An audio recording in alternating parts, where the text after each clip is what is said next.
Welcome to the Unfiltered Path podcast, where we explore life's journeys without strings of filters. In a world saturated with highlight reels, we dive deep into the true essence of individual experiences, offering listeners an uncensored glimpse into the triumphs, struggles, and transformative moments that define us. Our mission is to provide hope, inspire resilience, and remind you that every path, no matter how windy or rocky, can lead you to growth and enlightenment. So join us as we navigate through the uncharted territories of truth, and to be moved, be inspired, and discover that you're not alone in this unfiltered journey of life. Hello, everyone. My name is Danielle. I am a co-host at the Unfiltered Path podcast. I am an aerialist by day, really night. That's a fancy term for performing suspended in the air. I'm also an educator, so I teach other people how to do it as well, and offer them opportunities. I'm here with my wonderful co-host. Hey, what's up, everybody? My name is Graham Duval. I'm the owner of Duval-Valüd Productions. My company works to produce and implement video marketing strategies, helping turn strangers into clients using social media and video content. Joined today with my awesome co-host. Hey everyone, my name is Trinity Baker. I am a mindset coach and motivational speaker. I work with clients one-on-one to help them achieve success, step into their greatness, and live a life that they absolutely love. I am your co-host here on the Unfiltered Path podcast, and I am so pumped to welcome back an amazing guest that we had before. And I know this episode is going to be even more powerful than it was before. Mr. Paul, will you introduce yourself, please? Hello, my name is Paul Berube. I do a lot of financial stuff, mostly mortgage lending and financial counseling, but one day I hope to have the same title that you have, Trinity. I think that what you do is kind of amazing, and I would like to be able to do that. You have a calling for this, my friend. You and I have had this conversation before. Just talking pre-podcast, pre-recording, I got the feels from you. We're on the same wavelength out of what we want to do and be doing and serving people. But you serve people already, just like I had served people in my previous positions, right? I was a nurse, served people a lot. You serve people in something that every single person needs, which is financial counseling, understanding their money for whatever goals that is, past mortgages. Tell us a little bit about your passion in that. Well, so money is a really heavy topic for a lot of people, and especially when you are carrying some embarrassment or some shame about that, because those are real emotions for people. And then when somebody is going to be vulnerable, open the space and lean into the fact that they need help, I think you got to recognize that that's painful a lot of the times. People are being really vulnerable for you. And behind decisions that you as a banker, a financier, loan officer, whatever, are looking at, behind what you would think is a bad decision is a choice. Somebody made a choice. Maybe it wasn't a choice that they thought they were going to make. Maybe it wasn't a choice they wanted to make, but it was a choice. And I do think that bad things happen to good people. And my job is to let them know there's no shame that you need to carry here, but we can get you back to where you're going, and you can continue to live the life that you're choosing to live with every bit of who you are. I love that approach, because we all know that no one will do anything from shame. Right. It'll stop you. It will stop you completely. There's a shame researcher, Brene Brown, which I think we all know. I love her. But it's so true. And what does a lot of society teaches us is that shame game of finances, which just spiraled us into even more shame and even more bad choices. I remember my mom getting shamed for, foreclosure. I remember the shame that she felt, which then caused shame for me from being grown up in that situation, which then caused me to take bad financial steps early on in my life. So I love that you normalize that. Hey, you're being vulnerable with me.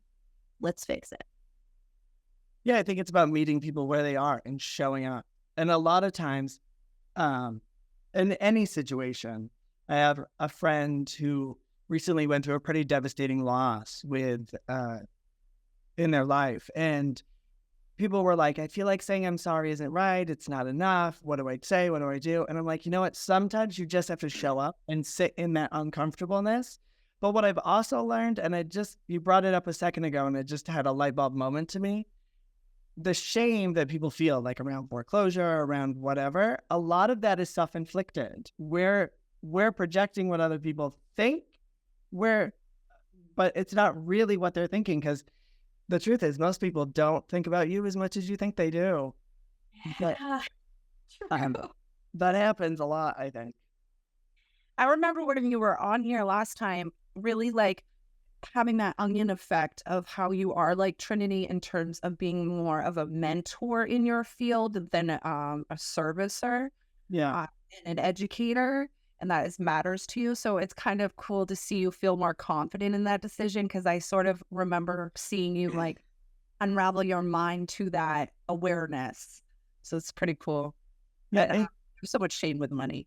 So I came from like a single mom who came from like, similar things, and just like apartments. Like I never lived in a house until I was much older and things like that. So it can come root a lot from childhood too. So it is a sensitive place. So it would be great for people to take more initiative and like, help people grow from financial circumstances instead of just saying, oh, here's your car loan. Like, there's so much opportunity there. Yeah, I think that's wonderful. Well, it's crazy. You think like, you get taught all this stuff in school on like how to live, and finances is like such a key piece to the way the world works. And there's no classes whatsoever on like how to learn to balance a checkbook, or like put money in the bank, or save money, or you know what I mean? It's like it blows my mind that there's no, it's like, yeah, it just blows my mind that that's a whole nother like rabbit hole that we can go down to. I spend a lot of time educating people on things that are things that you would think are basic. Like, this is how you balance a checkbook. This is how you get your credit to work for you. All of those different things. It's not taught to people, and then people are left to their own devices, and that's where things go wrong. Well, one thing that I have bring top of mind now when we talk, or I think about this, or I even get like victim-y like in my brain, like, oh, I'm a single mom, rah, the credit score wasn't created until the 80s. So essentially it was taught to our parents, who filtered it to us. So now we're the generation that has had to figure it out. The other generation thinks we're stupid and they're getting rich online. So we're kind of the ones just trying to gather the knowledge. If you really think about it, this process has not existed long enough to have like a formal education to it. I just don't think we talk about that enough. I think because people would get rid of it. Oh wait, we didn't create the credit score to the 80s? Why are we holding on to this? You know what? Like, think about that. I'm just saying. Like, it's It would be what would be super powerful to teach in schools is the energy of money and how you use. So there's this book called Happy Money by Ken. And here's another, someone needs to go through all the podcasts and pull out all the resources that we talk about. I'm trying to find AI to do it. I've been looking for the right thing. I'm going to be honest. I put some legwork. I'm doing it. I'll find something. But so the book Happy Money talks about the energy of money, because I see this pattern as a coach so often that you can make as much money as you want. I'll have a client come who says like, I want a promotion. I want to build a business. I want more revenue in my business. And so like, I work with a business owner who is in network marketing, or networking, I should say. Same networking that we're in. And they get referrals and they get referrals and they get referrals, or they don't get referrals.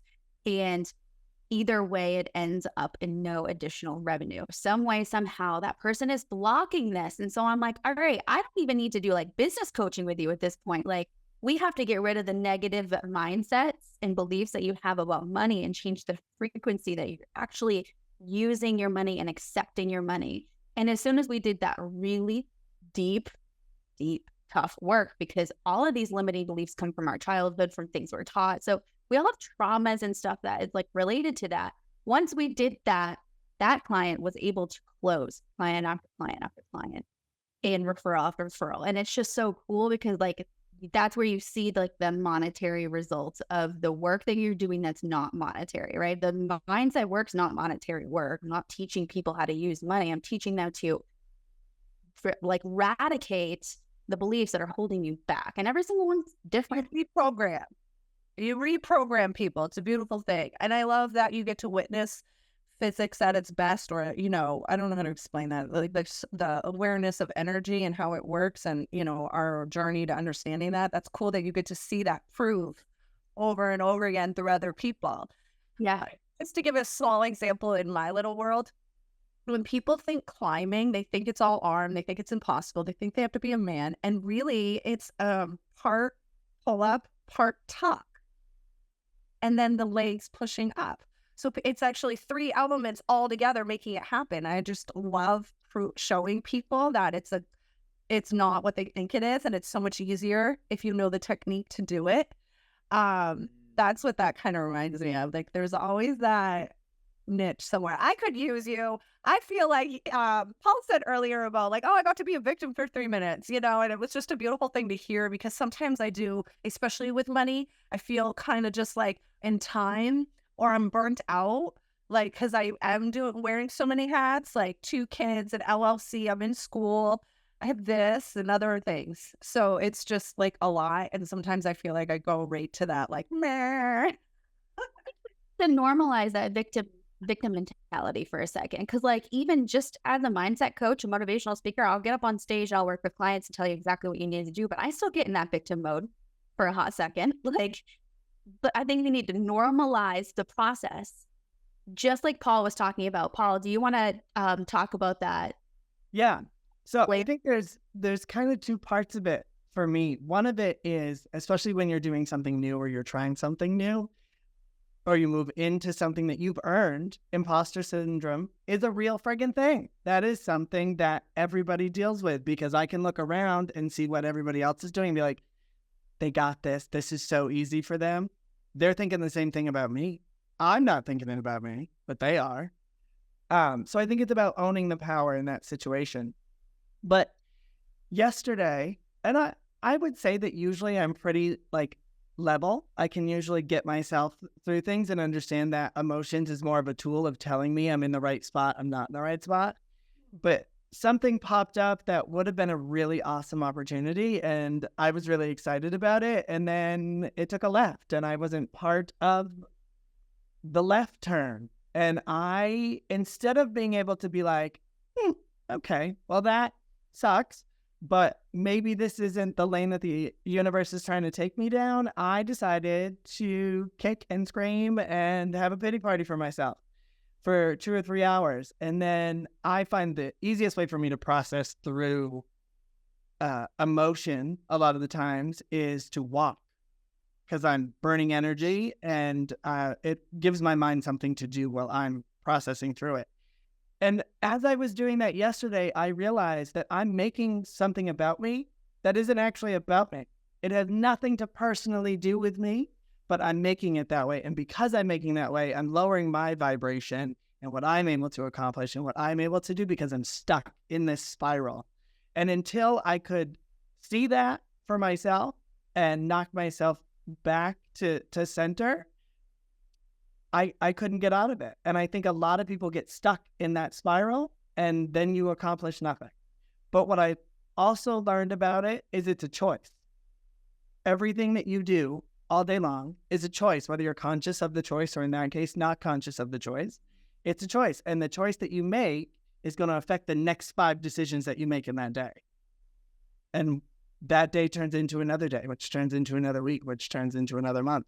So I think that for me, it although I really was excited, that doesn't mean it can't happen again. It doesn't mean that it can't be somewhere else, or that it's just not time yet.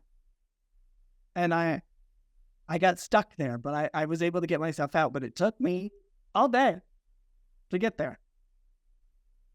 These things that we go through, like, we have to learn in order to then teach others, right? So everything that like you teach financially, you learned Everything that I teach, I've learned personally. Everything that Graham teaches, Graham learned. Danielle teaches, Danielle learned. And so I love seeing that play out because you're going to teach that concept in many other areas, right? I mean, you could do it now financially. I'm sure other non-financial conversations come up as you're working with clients, right? It's the ripple. We've had many podcasts where we talk about the ripple. It's what ripple we can put into other people in the universe, and what we know that we've gone through, we learn, we can then ripple and we can teach others, and not even like a formal setting, just like, hey, that really sucks. Here's how I got through a situation where I felt similar. Mm-hmm. I saw this thing. I love Brene Brown, but I love Oprah as well. And she was having a conversation with Maya Angelou, and somebody had asked Oprah what her legacy was going to be. And Oprah thought it was going to be something tangible. It was going to be the school that she opened. And Maya Angelou looked at her and said, no, it's every life you've ever touched, even if you didn't know their name. And I thought, holy crap, that is what each one of the four of us do every day. And you don't know what it's going to be, because maybe it's not the person that you're directly helping, but it's the person after that they're talking to. So I believe in the ripple effect, and it's just like throwing a rock in a pond. That's what I do. My student assistant, we were talking about it last night, and she's been a student of mine for a couple of years, and I've really poured into her, especially over the last 8 months or so. But in my world, she's what was called a third tier referral. So what happened was Trinity met me and went to a class, and then referred, she was a director at the time, and referred one of her peers. And then one of her peers posted about it, and a high school friend joined, and that is my student assistant. Look at that. Love, it's the ripple, and we have no idea. That's the thing. I like She's valuable. That's what I mean. She has value to my life. That's huge. Huge. Person. What I love to drive home in that situation is that we never know either. So a lot of our ripple is the surface level. You don't even think these people are listening. You don't think they understand. You don't feel any sort of absorption of your words and of your value at that moment, right? So at that time that I invited my colleague, I never knew that would be the ripple.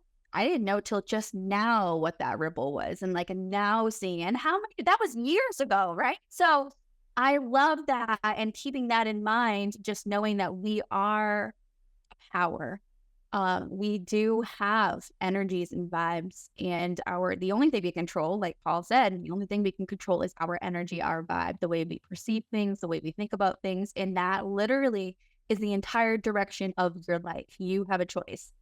That is what I teach. So I'm going to be quiet now because I could talk for hours about that. I also think that if you end up in that victim mindset, which we all do, it's a part of the human condition, you block whatever is next for you. Because energy is not created nor destroyed, right? It just moves. It changes shape. It moves.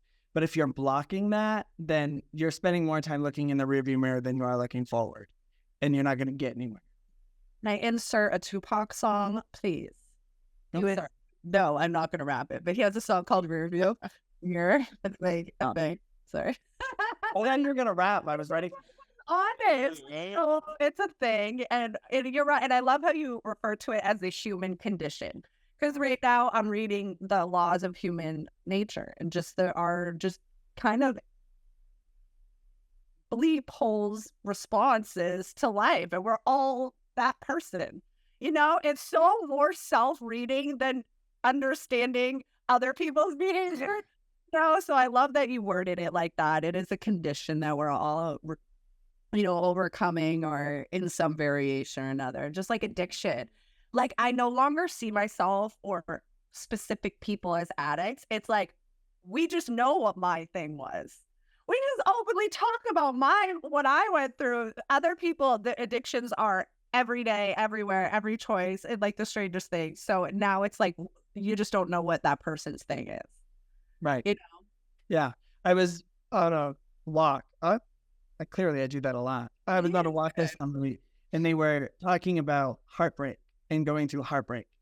And I thought in that moment when I Because I don't think that when somebody is expressing to you their feelings, they want you to get in the ditch with them. I think they want to know they're just not alone, that it is what it is. And I looked at him and I was like, you know what? Heartbreak sucks and it is painful and it is heart-wrenching. It's like a wave, right? Sometimes you're riding the wave and you're okay. And other times that wave hits you and knocks you to the bottom of the ocean. But as you're going through that, that is part of the human condition. And all you want to know is you are not alone. I see you, I hear you, and what you say really does matter. And I think that that's really what people are looking for, is to know you're not alone.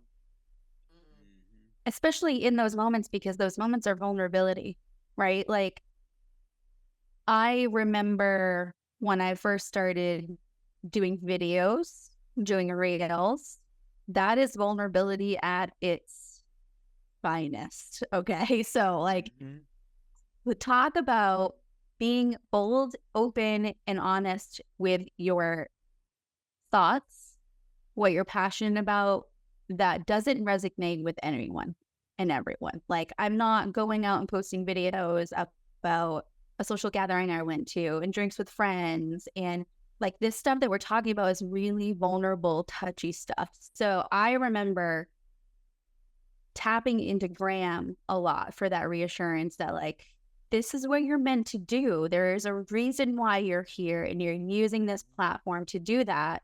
And so when we're vulnerable, we have to have what I call community caring. Like, we have to have the people who are there to say to us, like, it's okay that you're feeling this way. You got to push forward anyway. Meant for you. Like, Danielle does that. Paul, you do that. Like, you know, scary buying houses. I'm sure you support the vulnerable people in any way, right? And I think it's just so important. Yeah, we got to stop shaming people for being vulnerable and honor them and support them, because then more people will be vulnerable and the world will be filled with so much less hate. As an artist, do you know how hard it is to post your art, or me a move that maybe I didn't do perfect, or maybe my belly roll is flopping over, but I still got to teach that move? Or some people think I do it for attention, and most of the times I don't even want to post it. And a lot of times I get like 6 likes and I'm literally incredible. And it's so hard for me to post it because, one, the response isn't what I would think it would be. And then 2, it's not easy to share that stuff. It's not. It would be much easier just to be a quiet teacher and make the aerialists as I should and then my gigs and promote my gigs.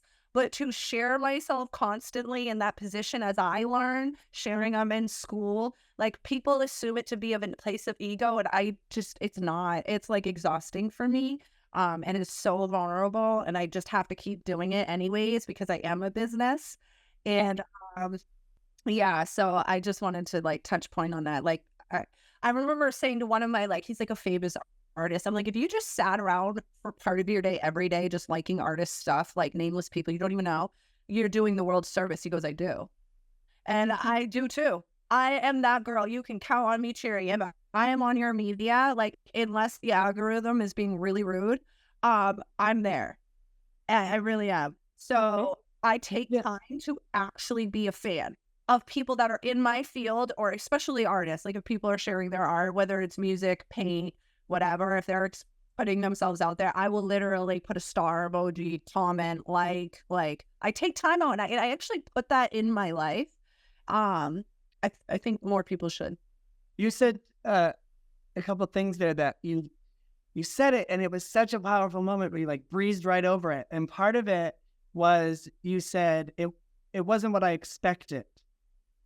When you were like, I got 5 likes, it wasn't what I expected. And that's what a lot of it is. It's the expectation of what people are going to say, or what we think people should say, or how many likes we think we should get. And that was really powerful that you said that it was about an expectation. I just wanted to bring it back to that. But the other thing that you said at the end was that if it comes across your algorithm, you like it. And I would challenge people to tell me, if you can find somebody who's winning in life, that they're taking time out of their day to point out somebody who's not there yet. That doesn't happen. People don't. Yeah. I take time. It's conscious. And Right. it was told to me from someone that's what prevented me from painting over A grade painting because I was feeling insecure because nobody was freaking liking it. So I was like, oh, nobody likes it. So I just switched directions, right? And he comes along, and he, to this day, I have the post. He was the only like and only comment. He paints for Kevin Hart and Shaq. Okay. And he's over here telling me, no, you little old single mom in Maine are special. Let me pause my day and let you know that your art is amazing, whether they see it or not. And it kept me going. It's powerful. So I do literally consciously put media, like, it's funny because like when I started doing that, I had a better relationship with media too. Right. So I'm like, I'm going in right now. I'm going to like my people's stuff. I'll click aerial stuff and I'll search through things, and especially painters. Yeah. I do it on purpose. Yeah. I love that. Community is such a key piece. Yeah, I like what you were saying, Paul. I was listening to someone the other day, actually Dan Henry, and he was saying that exact same thing where like no successful person who's like further along from you is going to take that time to make like a negative comment or, you know, say something that's where someone may not be as further along than them. Someone who is less further along and not living in that energy space tends to be the type of person who's going to take the time to be like, and then when they do, it's like, I just laugh or like, I thank them and kill them with kindness. Cause like, you know, you're actually helping more than you're hurting. You know what I mean? There was a because you had that post, right? Like someone wrote something negative and then the post like viral or something, right? Yeah. That's it. The more commenting, it helps it. there was a lesson in there that I had to learn, and I think I'm still learning it because it sucks. And if somebody else gets something, somebody gets a promotion, somebody gets a house, somebody gets a car, somebody gets a thing that you want, that doesn't mean that you can't. That doesn't mean it's not enough to go around. And that doesn't mean that you can't champion somebody else's success because you haven't got that yet. Doesn't mean you're not going to, just means it's not you yet. And that is one shitty lesson to learn. Yeah, I love that. I was actually I had a one-to-one with another video person yesterday. So as another person in my industry, and like a lot of people, you know, there's that mindset very similar, like, oh, someone might be further along and like, that doesn't mean that they can't, you know what I mean? And there's that mindset of like competition and all this stuff. And we were talking, and like, he did something that's a little bit different, and like, yeah, I might have some more hiring clients and do some more into marketing stuff, but like, there is so much business to go around and so much like everything that there's like, yeah, there might, like, if two of us were both going up against one client, you know, obviously one of us is going to get it, but like, that doesn't mean that the other person can't go find another client at the same level, you know what I mean? Right. And like, I always look at it as collaboration, you know, as far as,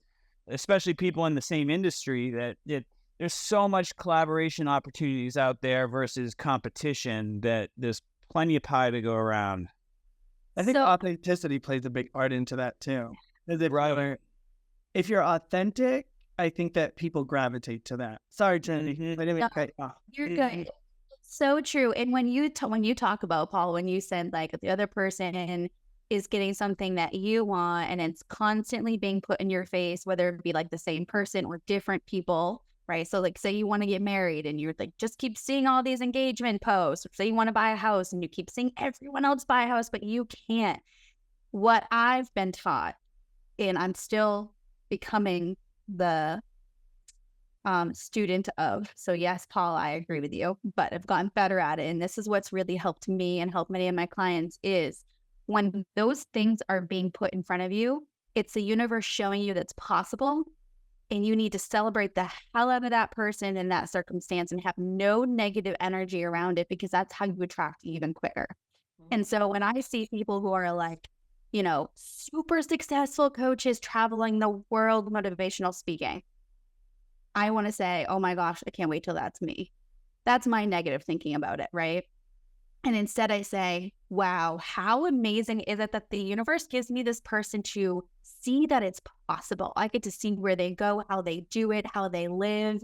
And I get to envision and understand and really feel now what that's going to feel like then. Because then I know that that's actually going to manifest it and attract it sooner versus my law of attraction. And that's exactly what it is. Yeah. But like, I mean, I'd say like 2 or 3 years ago, like I was that person like, oh my gosh, look at her. She gets to do this. And it was just such horrible energy. On that, that's something that helped me a few podcasts ago. And we were talking about smiles. She's like, I had to have braces twice for this, Danielle. And I was like, I did it. Yeah. On my one little tooth and my tooth that goes in. I was just chilling. I never had to have my lips cut up on the inside because I had braces twice. I've never had to have my jaw tighten, which would probably be great because I think I have a jaw thing. But anyways, I'm just saying I never had to go through that. It was just a small moment that maybe you just kind of thought of it, whatever. But I like kind of analyzed it for a little bit and it put me in my place because I was like, oh yeah, you're right. I didn't have to live through that. And then I thought of a few details like, you probably had swollen lips and mouth and probably couldn't eat food once or twice or, and I thought of those things because you're my boo. And I was like, because I didn't love you. So I'm like, oh yeah. Yeah. It's that just like put me in my place a little bit. Go for it, Graf. No.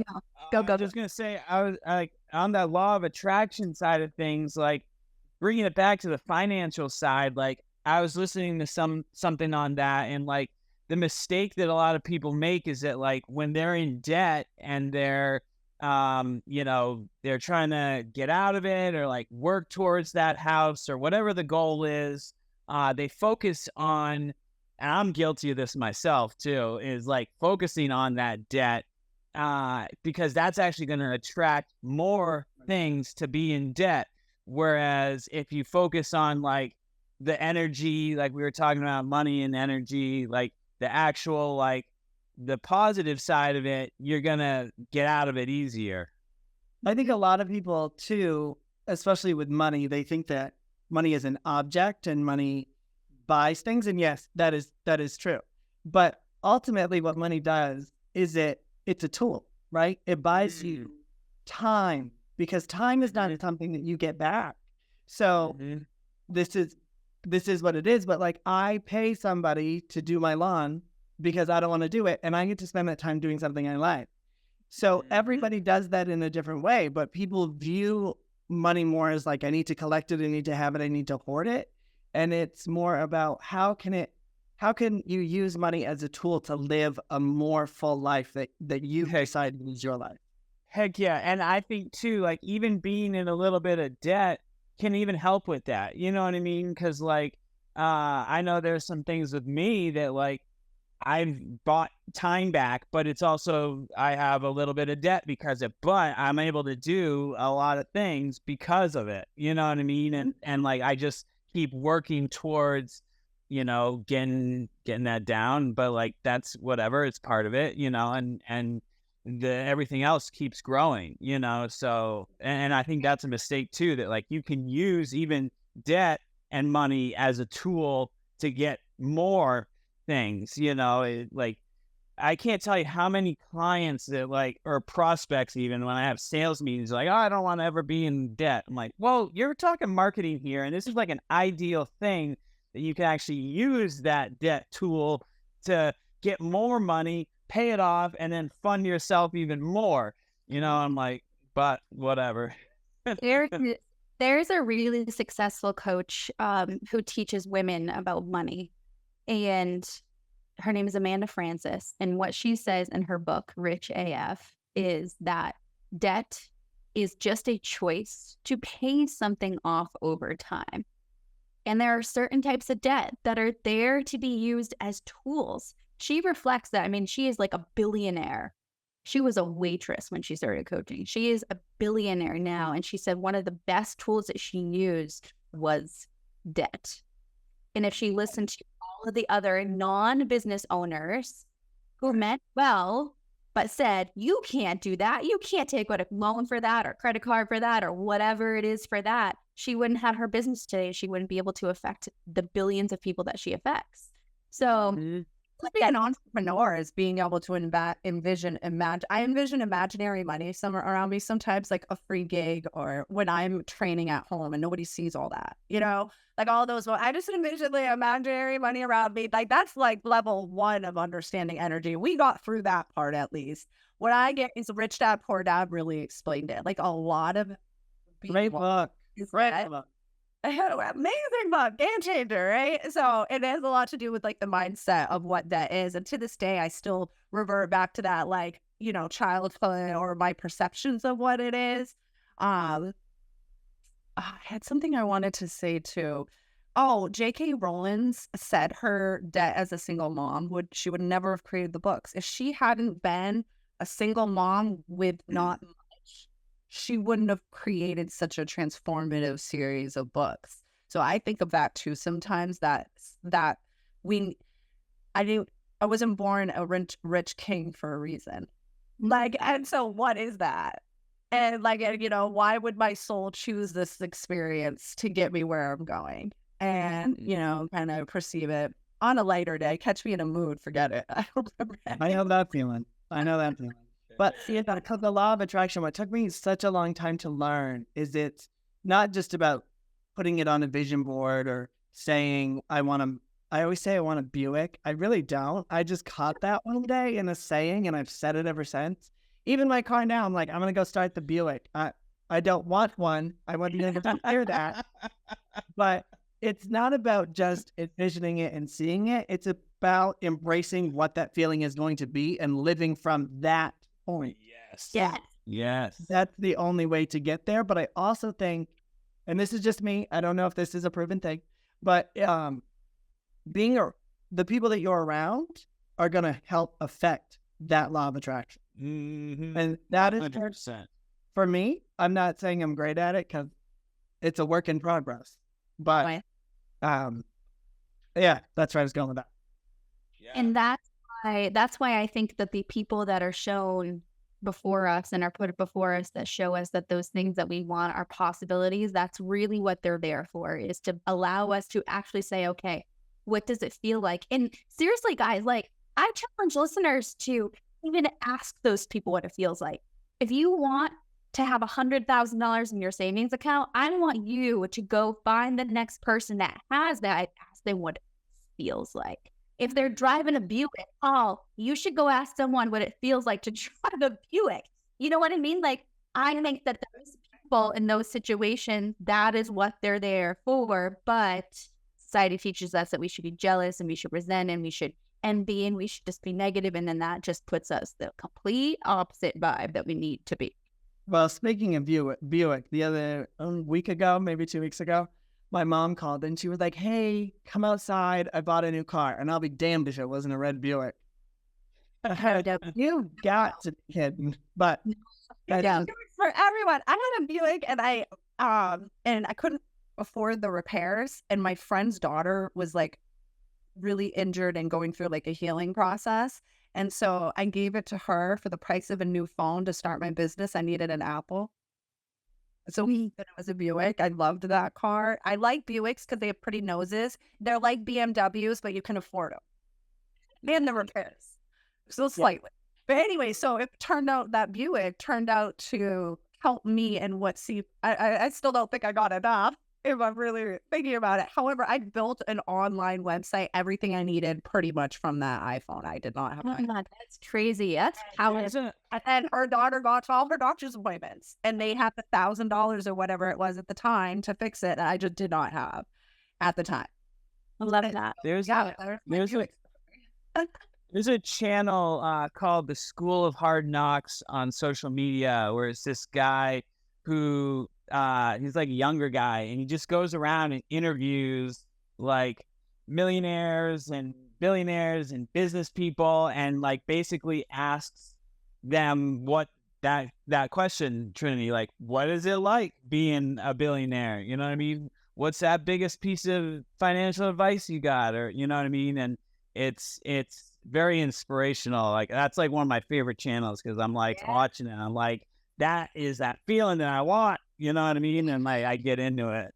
I'm expecting we will get one day. Yeah.